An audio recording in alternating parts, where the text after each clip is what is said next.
friends, I'm Bhavishya Singh and I'm studying in 10th class in RSBB number 1 Shakarpur, Delhi.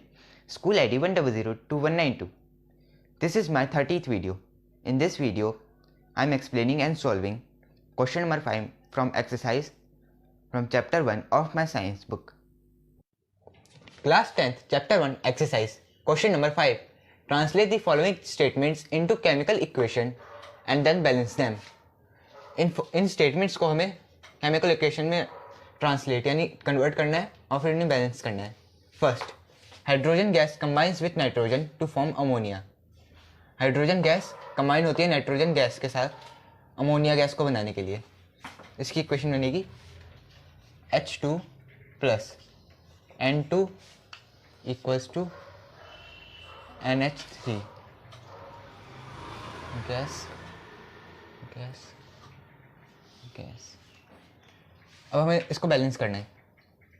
तो LHS RHS H और N. यहाँ पे hydrogen के पास 2 atom है LHS side और यहाँ पे 3 है. नाइट्रोजन के पास यहाँ पे 2 है LHS साइड और RHS साइड 1 है. तो हम नाइट्रोजन के को पहले हाइड्रोजन को बैलेंस करते हैं. तो 2 इंटू 3 कर देते हैं और 3 इंटू 2 कर देते हैं. तो यहाँ पे 2 लिख देते हैं, यहाँ पे 3 2 6 और 3 2 6. तो ये हम हाइड्रोजन बैलेंस हो गया. अब इसकी वजह से नाइट्रोजन भी इंटू 2 हो गया. तो हमारी केमिकल इक्वेशन बैलेंस हो गई क्योंकि हाइड्रोजन की वजह से नाइट्रोजन भी इंटू 2 हो गया.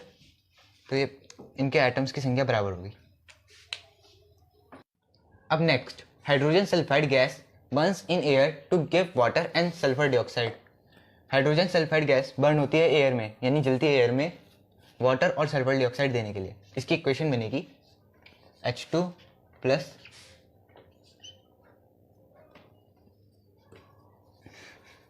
H2S plus. एयर में बर्न हो रही है और बर्न होती है तो ऑक्सीजन आता है. O2 gas state equals to H2O water plus sulphur dioxide SO2. अब इसे बैलेंस करते हैं.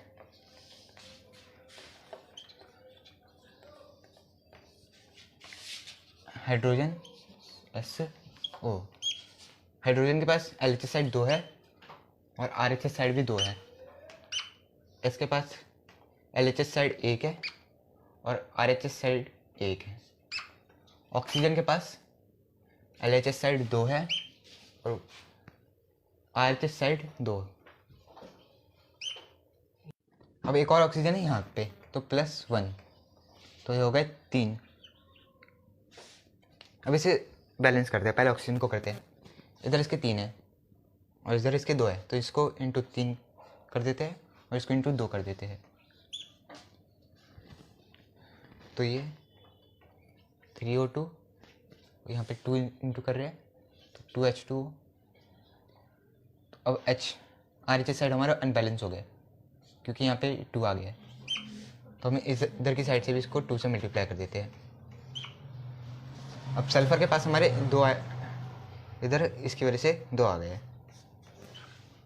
तो अब इधर की साइड भी इसको इंटू 2 करना पड़ेगा. तो हमारी अभी इक्वेशन बैलेंस हो गई है. अब next, barium chloride reacts with aluminium sulphate to give aluminium chloride and a precipitate of barium sulphate. Barium chloride react करता है एल्यूमिनियम सल्फेट से एल्यूमिनियम क्लोराइड और बेरियम सल्फेट का प्रेसिपिटेट देने के लिए. अब हमें बैलेंसिंग समझ में आ गई है तो मैं आपको इसका डायरेक्ट आंसर समझा देता हूँ. BaCl barium chloride BaCl plus aluminium sulphate Al2SO4 3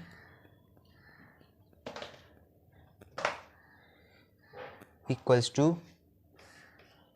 ये एक्वस फॉर्म में था,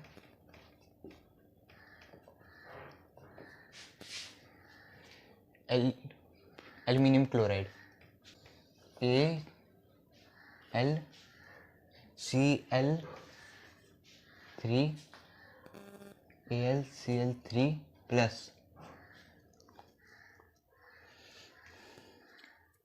BaSO4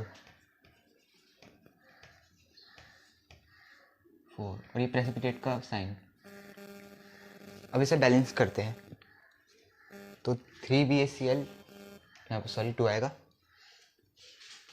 Al2SO4 ये बैलेंस है। आगे AlCl3, अब ये AlCl3, अब ये एल्यूमिनियम बैलेंस नहीं है क्योंकि यहाँ पे 2 है तो हम इसके साथ ये 2 लिख देते हैं। और BaSO4, Ba यहाँ पे 3 है तो यहाँ पे हम 3 कर देते हैं और इसकी वजह से यहाँ पे भी 3 था, 3 4 12, SO4 के एटम्स बराबर हो गए। अब next, potassium metal react with water to give potassium hydroxide and hydrogen gas. Potassium metal react करेगा वाटर के साथ पोटेशियम हाइड्रोक्साइड और हाइड्रोजन गैस देने के लिए।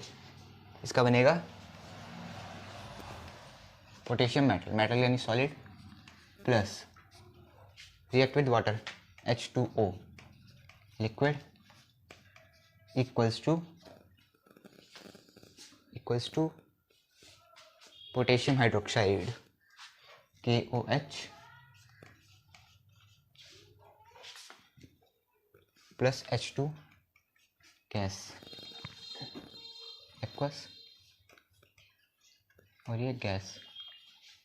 अब इसे बैलेंस करते हैं तो ये हो जाएगा 2K और इधर 2H2O। अब K को 2 से इंटू करते हैं और फिर मेरी ये इक्वेशन बैलेंस हो गई है।